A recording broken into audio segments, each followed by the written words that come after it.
নমস্কার, গল্প সঙ্গে চায়ের আড্ডায় আমি ইন্দ্রাণী আপনাদের স্বাগত। আজকে শকুন্তলার পরবর্তী অংশ আপনাদের শোনাবো। আপনারা যারা আমার এই চ্যানেলটিকে প্রথমবার শুনছেন দয়া করে সাবস্ক্রাইব করবেন, আর যদি কাহিনীটি ভালো লেগে থাকে তাহলে আপনারা একটি লাইক দিয়ে আপনাদের অমূল্য মতামত নিশ্চয়ই জানাবেন। শুরু করছি আজকের গল্প, শকুন্তলার পরবর্তী ভাগ। রাজার শোকে শকুন্তলার মন ভেঙে পড়ল। কোথা রইল অতিথি সেবা, কোথা রইল পোষা হরিণ, কোথা রইল সাধের নিকুঞ্জ বনে প্রাণের দুই প্রিয় সখী। শকুন্তলার মুখে হাসি নেই, চোখে ঘুম নেই। রাজার ভাবনা নিয়ে কুটির দুয়ারে পাষাণ প্রতিমা হয়ে বসে রইল। রাজার রথ কেন এলো না? কেন রাজা ভুলে রইলেন? রাজা রাজ্যে গেলে একদিন শকুন্তলা কুটিরের দুয়ারে গালে হাত দিয়ে বসে বসে রাজার কথা ভাবছে আর কাঁদছে। এমন সময় মহর্ষি দুর্বাসা দুয়ারে অতিথি হিসেবে এলেন। শকুন্তলা জানতেও পারলে না, ফিরেও দেখলে না। একে দুর্বাসা মহা অভিমানী, একটুকুতেই মহারাগ হয়, কথায় কথায় যাকে তাকে ভস্ম করে ফেলেন। তার উপর শকুন্তলার এই অনাদর তাকে প্রণাম করল না, বরং আসন দিলেন না, পা ধোবার জলও দিল না। দুর্বাসার সর্বাঙ্গে যেন আগুন ছুটল। রাগে কাঁপতে কাঁপতে বললেন, কি অতিথির অপমান! পাপিয়সী, এই অভিসম্পাত করছি, যার জন্য আমাকে অপমান করলি সে যেন তোকে চিনতে না পারে। হায়, শকুন্তলা কি তখন জ্ঞান ছিল যে দেখবে কে এলো কে গেল? দুর্বাসার একটি কথাও তার কানে গেল না। মহামানী মহর্ষি দুর্বাসা ঘোর অভিসম্পাত করে চলে গেলেন। সে কিছুই জানতে পারলেন না। কুটির দুয়ারে আনমোনা যেমন ছিল তেমনি রইল। অনসূয়া আর প্রিয়ংবদা দুই সখী উপবনে ফুল তুলছিল। ছুটে এসে দুর্বাসার পায়ে লুটিয়ে পড়ল, কিন্তু সাধ্য সাধনা করে, কত কাকুতি মিনতি করে, কত হাতে পায়ে ধরে দুর্বাসাকে শান্ত করলে। শেষে এই সম্পান্ত হলো যে রাজা যাওয়ার সময় শকুন্তলাকে যে আংটিটি দিয়ে গেছেন, সেই আংটিটি যদি রাজাকে দেখাতে পারে তবেই রাজা শকুন্তলাকে চিনবেন। যতদিন সেই আংটি রাজার হাতে না পড়বে ততদিন রাজা সব ভুলে থাকবেন। দুর্বাসার অভিশাপে তাই পৃথিবীর রাজা সব ভুলে গেলেন। বনপথে সোনার রথ আর ফিরে এলো না। এদিকে দুর্বাসাও চলে গেলেন, আর কত কর্ণ তপবনে ফিরে এলেন। সারা পৃথিবী খুঁজেও শকুন্তলা মেলেনি। তিনি ফিরে এসে শুনলেন সারা পৃথিবীর রাজা বনে এসে তার গলায় মালা দিয়েছেন। তাত কর্ণের আনন্দে সীমা রইল না। তখনই শকুন্তলাকে রাজার কাছে পাঠাবার উদ্যোগ করতে লাগলেন। দুঃখে অভিমানে শকুন্তলা মাটিতে মিশেছিল। তাকে কত আদর করলেন, কত আশীর্বাদ করলেন। উপবনে দুই সখী যখন শুনলে শকুন্তলা শ্বশুরবাড়ি চলল, তখন তাদের আর আহ্লাদের সীমা রইল না। প্রিয়ংবদা কেশর ফুলের হার নিয়ে, অনুসূয়া গন্ধ ফুলের তেল নিয়ে দুই সখীকে শকুন্তলাকে সাজাতে বসল। তারা মাথায় তেল দিয়ে, খোপায় ফুল দিয়ে, কপালে সিঁদুর দিলে, পায়ে আলতা দিলে, নতুন বাকল দিলে, তবু তো মন উঠল না। সখীর একই বেশ করে দিলে। প্রিয় সখী শকুন্তলা পৃথিবীর রানী, তার কি এত সাজ, আর এই রকম সাজ! হাতে মৃণালের মালা, গলায় কেশরের মালা, খোপায় মল্লিকার ফুল, পরনে বাকল। হায় হায়, মতির মালা কোথায়, হীরের মালা কোথায়, সোনার মল কোথায়, পরনে শাড়ি কোথায়? বনের দেবতারা সখীদের মনোবাঞ্ছা পূর্ণ করলে। বনের গাছ থেকে সোনার শাড়ি উড়ে পড়ল, পায়ের মল বেজে পড়ল। বনদেবতারা পলকে বনবাসিনী শকুন্তলাকে রাজেশ্বরী মহারানীর সাজে সাজিয়ে দিলেন। তারপর যাওয়ার সময় হলো। হায়, যেতে কি পা সরে? মন কি চায়? শকুন্তলা কোন দিকে যাবে? সোনার পুরীতে রানীর মতন রাজ্যে চলে যাবে, না তিন সখীতে বনপথে আজন্মকালের তপবনে ফিরে যাবে? এইদিকে শুভ লগ্নে বয়ে যায়, ওদিকে বিদায় আর শেষ হয় না। কুঞ্জবনে মল্লিকা মাধবী কচি কচি পাতা নেড়ে ফিরে ডাকছে, মা হারা হরিণ শিশু সোনার আঁচল ধারে বনের ধারে টানছে, প্রাণের দুই প্রিয় সখী গলা ধরে কাঁদছে। এক দণ্ডে এত মায়া, এত ভালোবাসা কাটানো কি সহজ? মা হারা হরিণ শিশুকে তাঁতকর্ণের হাতে, প্রিয় তরুলতাদের প্রিয় সখীদের হাতে সঁপে দিয়ে কত বেলাই না হয়ে গেল। তপবনের শেষে বটগাছ, সেইখান থেকে তাঁতকর্ণ ফিরলেন। দুই সখী কেঁদে ফিরে এলো। আসবার সময় শকুন্তলার আঁচলে রাজার সেই আংটি বেঁধে দিয়ে বলে দিল, দেখিস ভাই, যত্ন করে রাখিস। তপবনের বনের দেবতাদের প্রণাম করে, তাঁতকর্ণকে প্রণাম করে শকুন্তলা রাজপুরীর দিকে চলে গেল। পরের মেয়ে পর হয়ে পরের দেশে চলে গেল। বনখানা আঁধার হয়ে গেল। ঋষির অভিশাপ কখনো মিথ্যে হয় না। রাজপুরে যাবার পথে শকুন্তলা একদিন শচী তীর্থের জলে গা ধুতে গেল।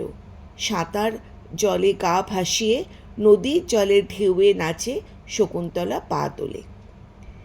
রঙ্গভরে অঙ্গের শাড়ি জলের ওপর বিছিয়ে দিলে। জলের মতন চিকন আঁচল জলের সঙ্গে মিশে গেল, ঢেউয়ের সঙ্গে গড়িয়ে গেল। সেই সময় দুর্বাসার সাপে রাজার সেই আংটিটি শকুন্তলার চিকন আঁচলের এক কোণ থেকে অগাধ জলে পড়ে গেল। শকুন্তলা জানতেও পারলে না। তারপর ভিজে কাপড় তীরে উঠে কালো চুল এলো করে হাসি মুখে শকুন্তলা বনের ভেতর দিয়ে রাজার কথা ভাবতে ভাবতে শূন্য দিয়ে রাজপুরের দিকে চলে গেল। আংটির কথা তার মনেই পড়ল না। রাজপুরে দুর্বাসার সাপে রাজা শকুন্তলাকে একেবারে ভুলে বেশ সুখে আছেন। 7 ক্রোশ জুড়ে রাজা 7 মহল বাড়ি, আর তার এক এক মহলে এক এক রকম কাজ চলছে। প্রথম মহলে রাজসভা, যেখানে সোনার থামে, সোনার ছাদ আর তলায় সোনার সিংহাসন, যেখানে দোষী নির্দোষের বিচার চলছে। তারপর দেব মন্দির, সেখানে সোনার দেওয়ালে মানিকের পাখি, মুক্তোর ফল, পান্নার পাতা।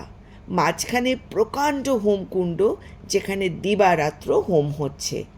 তারপর অতিথিশালা, যেখানে সোনার থালায় 2 সন্ধ্যা লক্ষ লক্ষ অতিথি খাচ্ছে।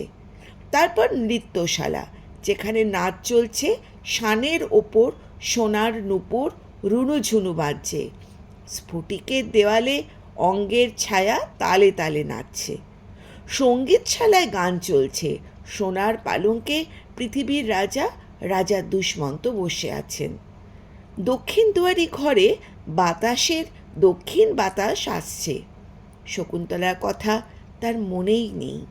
হায়, দুর্বাসার সাপে সুখে অন্তঃপুরে সোনার পালঙ্কের রাজা সব ভুলে রইলেন। আর শকুন্তলা কত ঝড় বৃষ্টিতে, কত পথ চলে রাজার কাছে এলো। রাজা চিনতেও পারলেন না। বললেন, কন্যে, তুমি কেন এসেছো? কি চাও? টাকা কড়ি চাও, না ঘর বাড়ি চাও? কি চাও? শকুন্তলা বললে, মহারাজ, আমি টাকা চাই না, কড়িও চাই না, ঘর বাড়ি কিচ্ছু চাই না। আমি চাই তোমায়। তুমি আমার রাজা, আমার গলায় মালা দিয়েছ, আমি তোমায় চাই। রাজা বললেন, ছি ছি কন্যে, এ কি কথা? তুমি হলে বনবাসিনী, তপস্বিনী, আমি হলেন রাজেশ্বর মহারাজা। আমি তোমায় কেন গলায় মালা দেব? টাকা চাও, টাকা নাও। ঘর বাড়ি চাও, তাও নাও। গায়ের গয়না চাও, তাও নাও। রাজেশ্বরী হতে চাও? এ কেমন কথা? রাজার কথায় শকুন্তলার প্রাণ কেঁপে উঠল। কাঁদতে কাঁদতে বলল, মহারাজ, সে কি কথা? আমি যে আমি যে সেই শকুন্তলা, আমায় ভুলে গেলেন? মনে নেই মহারাজা? সেই মাধবীর বনে একদিন আমরা 3 সখীতে গুনগুন গল্প করছিলুম, এমন সময় তুমি অতিথি এলে, সখীরা তোমার পা ধোবার জল দিলে, আমি আঁচল ফল এনে দিলাম, তুমি হাসি মুখে তাই খেলে। তারপর একদিন পদ্মপাতায় জল নিয়ে আমার হরিণ শিশুকে খাওয়াতে গেলে সে ছুটে পালালো, তুমি কত ডাকলে, কত মিষ্টি কথা বললে, কিছুতে এলো না। তারপর আমি ডাকতেই আমার কাছে চলে এলো, আমার হাতে জল খেলো, তুমি আদর করে বললে দুইজনেই বনের প্রাণী কিনা, তাই এত ভাব। শুনে সখীরা হেসে উঠল, আমি লজ্জায় মরে গেলাম। তারপর মহারাজা, তুমি কতদিন তপস্বীর মতন সে বনে রইলে, বনের ফল খেলে, নদীর জল খেয়ে কত কি কাটালে। তারপর একদিন পূর্ণিমা রাতে মালিনীর তীরে নিকুঞ্জ বনে আমার কাছে এলে, আমার গলায় মালা পরিয়ে দিলে। মহারাজ, সে কথা কি তুমি ভুলে গেলে? যাবার সময় তুমি মহারাজ আমার হাতে আংটি পরিয়ে দিলে, প্রতিদিন তোমার নামের একটি করে অক্ষর পড়তে বলে গেলে সে নামও শেষ হবে আর আমারও সোনার রথ পাঠিয়ে আসবে। কিন্তু মহারাজ, সোনার রথ কই এলো, কই পাঠালে? সব ভুলে গড়িলে মহারাজ, এমনই করে কি করে কথা রইলে তুমি?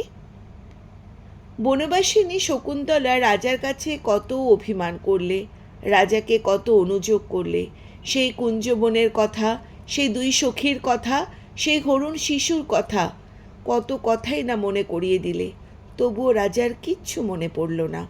শেষে রাজা বললে, কই কন্যা, দেখি তোমার সেই আংটি, তুমি যে বললে আমি তোমাকে আংটি দিয়েছি, কই দেখাও, দেখি তোমার কেমন সেই আংটি। শকুন্তলা তাড়াতাড়ি আঁচল খুলে আংটিটি দেখাতে গেল, কিন্তু হায়, অচিন শূন্য। রাজা সেই 7 রাজার ধন 1 মানিকের বরণ আংটি কোথায় গেল? এতদিনে দুর্বাসা সাপ ফল। রাজা তারপর হলেন পৃথিবীতে আপন লোক আর কেউ রইল না। মাগো বলে শকুন্তলা রাজসভার শানের ওপর ঘুরে পড়ল, তার কপাল ফুটে রক্ত ছুটল, রাজসভায় হাহাকার পড়ে গেল।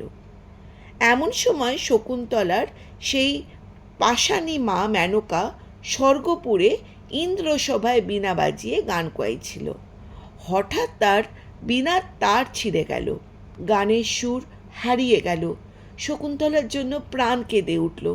অমনি সে বিদ্যুতের মতন মেঘের রথ এসে রাজার সভা থেকে শকুন্তলাকে কোলে তুলে একেবারে হোমকূট পর্বতে নিয়ে গেলেন। সেই হোমকূট পর্বতে কশ্যপের আশ্রমে স্বর্গের অপ্সরাদের মাঝে কত দিনে শকুন্তলা একটা রাজচক্রবর্তী রাজপুত্তুর হল। সেই কোলভলা ছেলে পেয়ে শকুন্তলার বুক জুড়ল। শকুন্তলা তো চলে গেল, এদিকে রাজবাড়ির জেলেরা একদিন শচী তীর্থের জলে জাল ফেলতে আরম্ভ করলে। রূপালি রঙের সরল পুঁটি, চাঁদের মতন পায়রা চাঁদ, সাপের মতন বান মাছ, দাড়িওয়ালা চিংড়ি, কাঁঠা ভরা বাটা, কত কি জালে পড়ল তার ঠিক নেই। শেষে ক্রমে বেলা যত পড়ে এলো, নীল আকাশে জলের জল,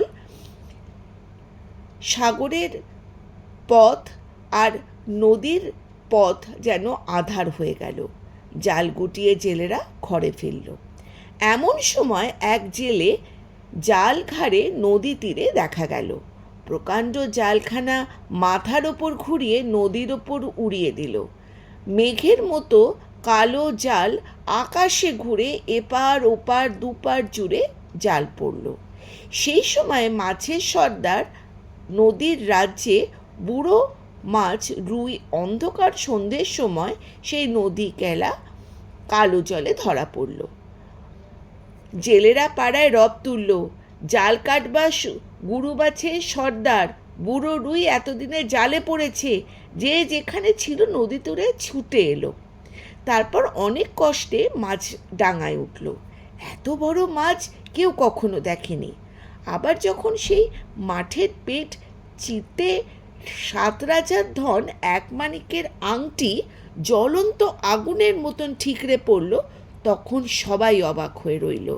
যার মাছ তার আর আনন্দের সীমা রইল না। গরিব জেলে যেন আকাশে চাঁদ পেতে লাগলো। মাছের ঝুড়ি ছেঁড়া জাল ফেলে মানিক আংটি সেরা দোকানে বেচতে চলল। রাজা শকুন্তলাকে যে আংটি দিয়েছিলেন সেই আংটি। শচীতীর্থে গা ধোবার সময় তার আঁচল থেকে যখন জলে পড়ে যায়, তখন রুই মাছটা খাবার ভেবে গিলে ফেলেছিল। জেলের হাতের বাজার মোহর আংটি দেখে শ্যাকরা কোটলকে খবর দিল। কোটল জেলেকে মারতে মারতে রাজসভায় নিয়ে এলো। বেচারা জেলে রাজদরবারে দাঁড়িয়ে কাঁপতে কাঁপতে কেমন যেন মেটের পেটে আংটি পেয়েছে নিবেদন করলেন। রাজমন্ত্রী দেখলেন সত্যি আংটিতে মাছের গন্ধ। জেলে ছাড়া পেয়ে মোহরের তোড়া বকশিস নিয়ে নাচতে নাচতে বাড়ি গেল। এদিকে আংটি হাতে পড়তেই রাজা তপবনের কথা সব মনে পড়ে গেল। শকুন্তলার শোকে রাজা যেন পাগল হয়ে উঠলেন। বিনা দোষে তাকে দূর করে দিয়ে প্রাণ যেন তুষের আগুনের মতন পুড়তে লাগলো। মুখে অন্য কোনো কথা নেই, কেবল হা শকুন্তলা, হা শকুন্তলা। আহারে বিহারে শয়নে স্বপনে কিছুতে সুখ নেই। রাজকার্যে সুখ নেই, উপবনে সুখ নেই, কোথাও সুখ নেই। সঙ্গীতশালায় গান বন্ধ হলো, নৃত্যশালায় নাচ বন্ধ হলো, উপবনে উৎসব বন্ধ হলো। রাজার দুঃখের সীমা রইল না। এইদিকে বনবাসিনী শকুন্তলা কোলভরা ছেলেকে নিয়ে হেমকূটে সোনার শিখরে বসে রইল। আর একদিকে জগতের রাজা রাজা দুষ্যন্ত জগৎজোড়া শোক নিয়ে রাজা ধূসর হয়ে পড়ে রইলেন। কতদিন পরে দেবতাদের কৃপা হলো, স্বর্গ থেকে ইন্দ্রদেবের রথ এসে রাজাকে দৈত্যদের সঙ্গে যুদ্ধ করার জন্য স্বর্গপুরে নিয়ে গেল। সেখানে নন্দন বনে কতদিন কাটিয়ে দৈত্যদের সঙ্গে কত যুদ্ধ করে মল্লার গলা পড়ে রাজা রাজ্যে ফিরছেন। এমন সময় দেখলেন পথে হেমকূট পর্বতে মহর্ষি কশ্যপের আশ্রম। রাজা মহর্ষিকে প্রণাম করার জন্য সেই আশ্রমে চললেন। সেই আশ্রমে অনেক তাপস, অনেক তপস্বিনী থাকতেন, অনেক অপ্সর, অনেক অপ্সরাও থাকত। আর থাকত শকুন্তলা আর তার পুত্র রাজপুত্র সর্বদমন। রাজা দুষ্যন্ত যেমন দেশের রাজা ছিলেন, তার সেই রাজপুত্র তেমনই বনের রাজা ছিল। বনের যত জীবজন্তু তাকে বড়ই ভালোবাসত। সেই বনে 7 ক্রোশ জুড়ে এক প্রকাণ্ড বটগাছ ছিল, যার তলায় একটা প্রকাণ্ড অজগর দিন রাত পড়ে থাকত। এই গাছতলায় সর্বদমনের রাজসভা বসত। হাতিরা তাকে মাথায় করে নদী নিয়ে যেত, সুরে করে জল ছিটিয়ে গা ধুইয়ে দিত, তারপর তাকে সেই সাপের পিঠে বসিয়ে দিয়ে এই তার রাজসিংহাসন। দুদিকে 2 হাতি পদ্ম ফুলের চামার দোলাত, অজগর ফনা মেলে মাথায় ছাতা ধরত। ভালুক ছিল, সিংহ ছিল সেনাপতি, বাঘ চৌকিদার, শেয়াল ছিল কোটল, আর ছিল সুখ পাখি তার প্রিয় সখা। কত মজার মজার কথা বলতো, দেশ বিদেশের গল্প করত। সে পাখির বাসায় পাখির ছানা নিয়ে খেলা করত, বাঘের বাসায় বাঘের কাছে বসে থাকত। কেউ তাকে কিচ্ছু বলতো না, সবাই তাকে আদরও করত, আবার ভালোও বাসত। রাজা যখন সেই বনে এলেন, তখন রাজপুত্র একটা সিংহ শিশুকে নিয়ে খেলা করছিল। তার মুখে হাত পুড়ে দাঁত গুনছিল, তাকে কোলে পিঠে ঘষছিল, তার জটা ধরে টানছিল। বনের তপস্বীরা কত ছেড়ে দিতে বলছিলেন, কত মাটির ময়ূরের লোভ দেখাচ্ছিলেন, শিশু কিছুতেই তা শুনছিল না। এমন সময় রাজা সেখানে এলেন। সিংহ শিশুকে ছাড়িয়ে সেই রাজ শিশুকে কোলে নিলেন। দুষ্টু শিশু রাজার কোলে গিয়ে শান্ত হলো। সেই রাজ শিশুকে কোল ভরে রাজার বুক যেন জুড়িয়ে গেল। রাজা তো জানেন না যে এই শিশু তারই পুত্র। ভাবছেন পরের ছেলেকে কোলে নিয়ে মন কেন এমন করছে, এর ওপর কেন মায়া এরকম হলো। এমন সময় শকুন্তলা অশ্রুনিধির কোলের বাচ্চাকে খুঁজতে খুঁজতে সেইখানে এলেন। রাজা রানীতে দেখা হলো। রাজা আবার শকুন্তলাকে আদর করলেন, তার কাছে ক্ষমা চাইলেন। দেবতার কৃপায় এতদিনে আবার মিলন হলো। দুর্বাসা শাপান্ত হলো। কাশ্যপ অদিতিকে প্রণাম করে রাজরানী রাজপুত্র কোলে রাজ্যে ফিরলেন। তারপর কতদিন সুখে রাজত্ব করে রাজপুত্রকে রাজ্য দিয়ে রাজরানী সেই তপবনে তাঁত কর্ণের কাছে, সেই দুই সখীর কাছে, সেই হিরণ শিশুর কাছে, সেই সহকার এবং মাধবীলতার কাছে ফিরে গেলেন এবং তাপসীদের সঙ্গে জীবন কাটিয়ে দিলেন। শকুন্তলার কাহিনী এখানেই শেষ হলো। আপনাদের যদি গল্পটি ভালো লেগে থাকে তাহলে দয়া করে সাবস্ক্রাইব করে আপনারা একটি লাইক দিয়ে আপনাদের অমূল্য মতামত নিশ্চয়ই জানাবেন। ধন্যবাদ।